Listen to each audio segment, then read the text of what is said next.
Hi, this is Margaret Byrd and welcome to Color Quest, and welcome back to our exploration of the silver dollar eucalyptus leaf and how it works in echo printing. We've been looking at different kinds of mordants to mix it up a bit and see what results they may have on prints themselves when working with eucalyptus. And today, I'd like to do some combo work. And that is, we're going to look at using both tannin and iron, which we've used on their own so far in this group of videos. But today we're going to use them together. And we're going to do that with the help of blankets. So let's see what combinations we can make when using these two very powerful mordants together.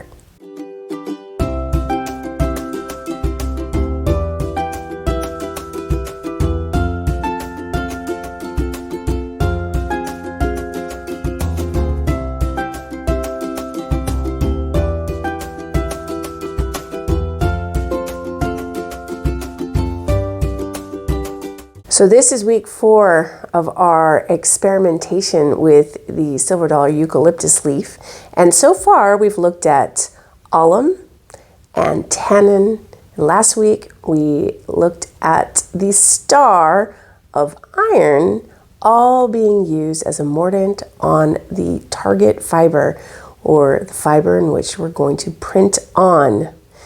Now, today we're going to introduce blankets. We have had videos here looking at blankets, using them as an iron blanket. We've done that before, as well as using blankets to apply color to echo prints as well. So you can go back into the video library under the botanical printing section and you can refresh your memory on those different processes that we used with blankets themselves. Now, blankets are a great way to apply another either dye or in this case mordant to the top of a botanical print. So you're getting the benefits of both what's on the target fiber as well as what you can place on top of the print while it's printing. And you can make some pretty remarkable print shifts doing just that. So tannin and iron, as you probably know, have a beautiful interaction in the natural dyer's world to create grays and blacks. So when those two meet, some pretty remarkable things happen. And when you combine them in a botanical printing environment, even more magic happens. So basically what we're going to do today is we're going to be doing one mordant on the target fiber, and in this instance it's going to be a combination of silk and cotton, just like we've done in the past videos. And then we're going to use the other mordant to use it on the blanket itself. So in this instance we're going to have to weigh all of the fiber to create a tannin bath, and then do the same to make the iron bath. Now the blankets are old cotton sheets that I have ripped up. They're a little bit softer and more absorbent, and that's highly recommended to be able to absorb a good amount of whatever it is that you're going to be placing on the blanket, and then having a nice sort of thicker sponginess to go over the top of your target fiber, and that'll make a nice tight bond between those two so that whatever's on the blanket is going to be able to transfer onto the target fiber. So I've cut these pieces of old cotton sheet a little bit larger than what I'm going to be using on my dowel, and that'll assure that I've got a nice coverage across the top of the target fiber. We will weigh both of these bundles together to get the dry weight of fiber, because we might as well be efficient and make one bath of tannin and one bath of iron. So let's go ahead and measure both of those and get those baths going, and then we will start working on our prints.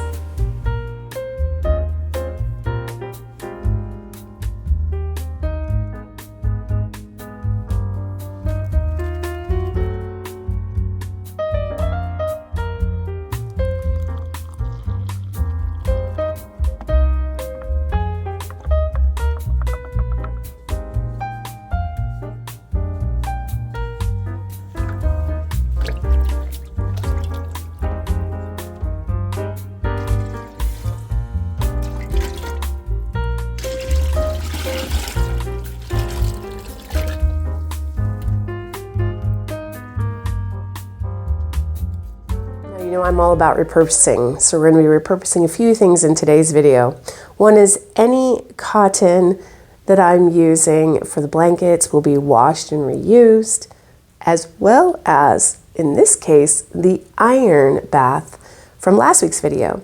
You can save mordants and use them to start another process again in the future. And so since I did very little work with the iron last week in terms of how much fiber I put in, I'm just going to stir that up and I'm going to use that to put my target fibers in to get that mordant on the fiber.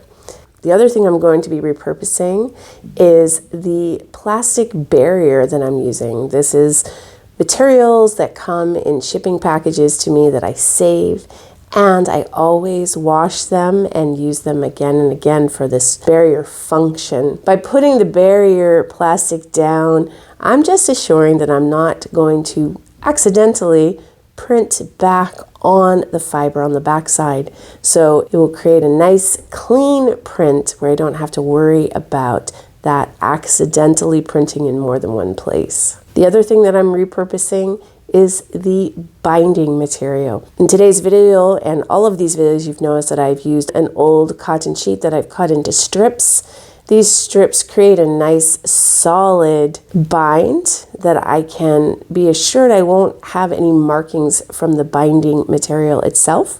When you use string, sometimes that happens.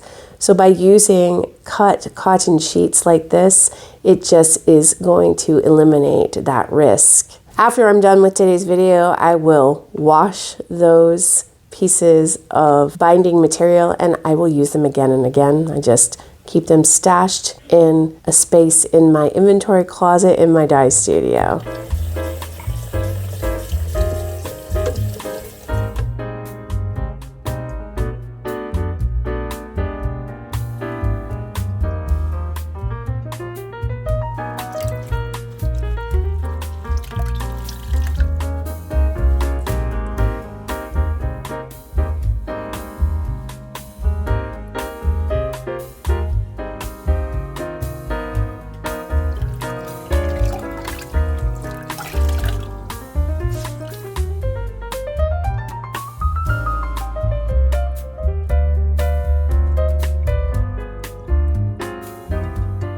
All right, so our target fiber has been pre-treated with a mordant, and our dye blankets have been pre-treated with a different mordant, and now we're going to do a combination.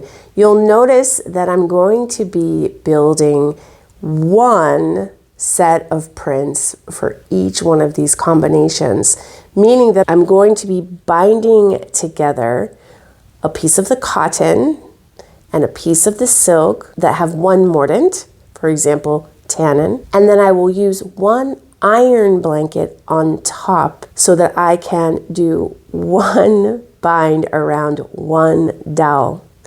Now at home, you don't need to do this, but I'm doing it because I'm trying to experiment with both cotton and silk to see what the print is going to look like. And it's just easier and more efficient for me. So that's what you'll see in today's video. But of course, feel free to do just one, because probably you're only going to choose to be using one target fiber in this process. If you do choose one, I would strongly recommend that you consider silk when you're first starting out with echo printing, because it absolutely loves it. And cotton can be more tricky. If you go back and look at some of the earlier videos that we didn't get a great result on the cotton itself. However, with last week's video with iron, we got a pretty good print. So today with that combination, I think you're going to be very pleasantly surprised with both the cotton and the silk, and we'll get some good results with the cotton. But first times out, always recommend using silk as your initial fibers, because you always get something delicious with silk.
So for most of these videos, you've seen me use tin foil, and I'm going to do that again today. And the reason for that is twofold. One is that it protects the fiber from the water that's in my steam bath. Unfortunately, my largest pot has been packed away, so I'm using a pot that's a little too small, and I'm going to have the bottoms of the dowels in the water in the bottom. Now you can lift them up if you have something and you have a big enough pot that you can still put a lid on and get that steam going.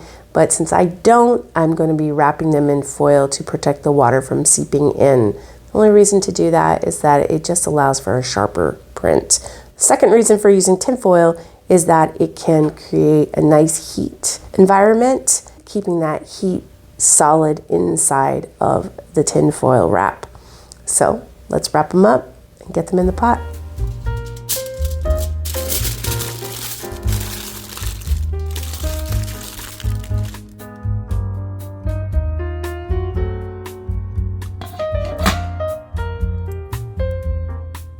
All right, about 3 hours in that steam, and it's time to take them out, let them cool a bit, and then we will unwrap them.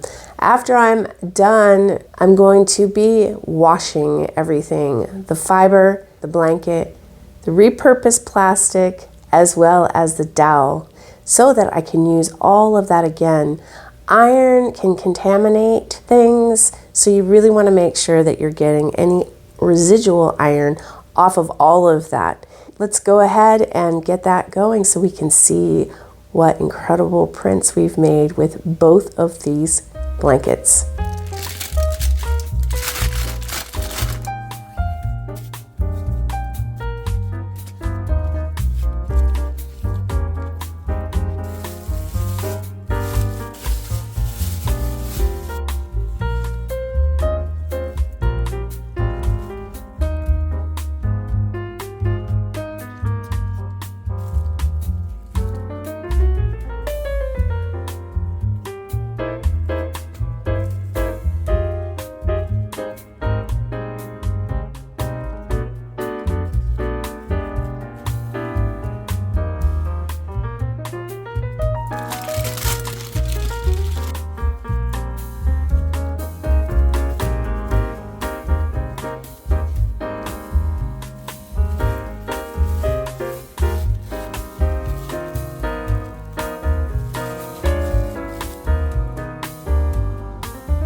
So here are the results of the iron blanket on top of the pre-treated target fiber with tannin. You can see that it's got that more golden look to it because of the tannin on the target fiber. And we got these really nice combinations where we have a darker background because of the interaction of iron and tannin.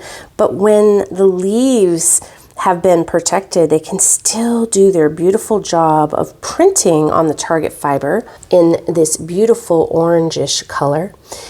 But you have all of this beautiful detail where the blanket created that interaction. And since this piece folded on top and the blanket was on this piece, we actually got a ghost print of the leaves in this darker color, where there was a more interaction between the tannin and the iron and the target fiber than this one. So this was somewhat protected because this piece was folded on top and the blanket was actually on this side. Now you can really see it, how dark and contrasty it gets when you look at this side. And it just creates this really beautiful difference. This gives you a really good idea of how different it can look depending upon what you might have between the blanket and the leaves themselves. Always beautiful, these very random marks that we got on these pieces of silk. The ties themselves, loving it. And now we have the cotton. So you'll see a similar effect where we have one side that's got beautiful orange defined leaves with this beautiful gray purplish background.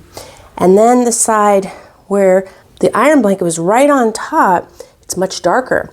But we have these really beautiful ghost prints. You can see these dark leaf outlines, and this is the ghost print of the leaves that were inside.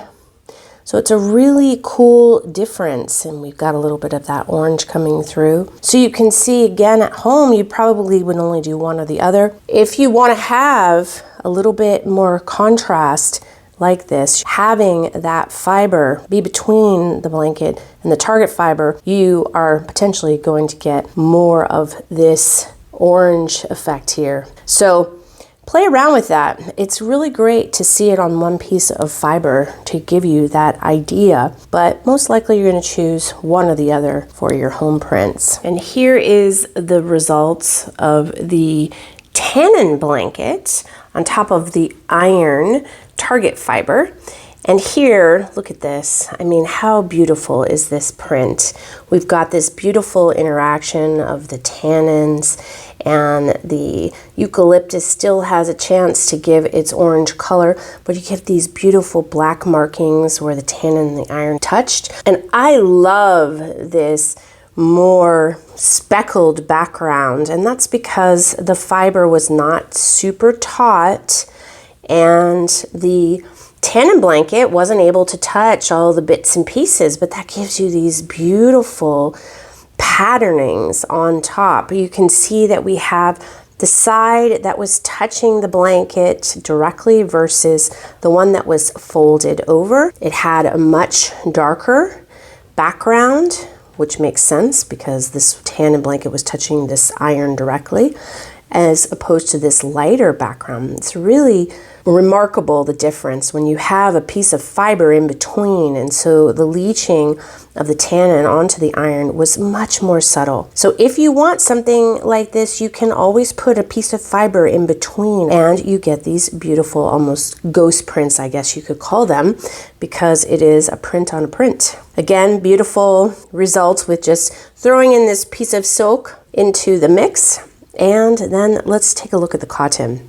Now you can tell on this piece of cotton that I didn't have as good of contact here. It wasn't as tight, but I did get some really pronounced prints here, and we have some of that same effect with the black where the iron and the tannin are meeting, a little bit of that gray background, but it did have a little less contact and therefore a little more softer impact over here. So you can see how binding really makes a difference.